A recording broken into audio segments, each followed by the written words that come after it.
জয় সিয়ারাম বন্ধুরা, আশা করি তোমরা সবাই অবশ্যই ভালোই আছো। আস্তে আস্তে ঠান্ডাও চলে যাচ্ছে এখন, ঠিক আছে? তো একটা ফ্রেন্ড ফোন করেছিল যে তোমার সাইকেলটা রেখে দাও কোথাও, দিয়ে আমরা তোমাকে পিক আপ করতে আসছি। তো ওখানে একটা সাইকেলটা রেখে দিয়েছিলাম, একটি লজে, মামার লজ ছিল, তো ওখানে রেখে দিয়েছিলাম। তো হাঁটতে হাঁটতে যাচ্ছিলাম ব্রিজের উপর দিয়ে।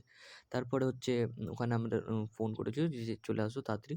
আমরা চলে এসেছি। তো ওখান থেকে পিক আপ করে নিয়েছিল আমাকে। পিক আপ করে নিয়ে আমরা স্কুলের পথে চলে যাচ্ছিলাম। তো তখনকার প্রচুর জ্যাম ছিল।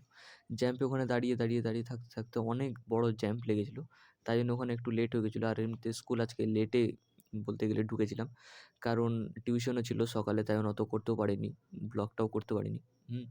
তো ওই দিক দিয়ে যাওয়ার পথে অনেক ভিড় ছিল, ওইদিকে যেতেও পারিনি। আর যেদিকে স্কুলের রাস্তায় ওইদিকেও কাজ চলছিল, তাই জন্য ওই দিক দিয়েও যেতে পারিনি। তাই জন্য একটা শর্টকাট রাস্তা দিয়ে যাচ্ছি। ওখান দিয়ে একটি তোমার হচ্ছে মহাদেবের পড়ে, মন্দির পড়ে, অন্যদিন দেখাবো একটা, ভালো আছে। আর মাঝখানে দেখছো বন্ধুটা এরকম হার্ট অ্যাটাক দিয়ে দিচ্ছে আমাদেরও। আর মাঝখানে যখন হঠাৎ করে দাঁড়িয়ে যাচ্ছে, কিছু বলার কথা না। আর আমরা চলে এসেছি কাছাকাছি প্রায়। মিনি ব্লগ তো, আর তোমাদেরকে ব্লগটা কেমন লাগছে বলো, অবশ্যই কমেন্ট করো সবাই। যদি লং ব্লগ চাও তাহলে বলো অবশ্যই। আর আজকে চার্জও ছিল না ফোনটা, তাই জন্য সরি। হ্যাঁ, মাঝখানে মানে কেটে যেতে পারে, বলা যায় না। যদি ভিডিওটা ভালো লেগে থাকে তাহলে শেয়ার কমেন্ট অবশ্যই করবা। Thank you, love you.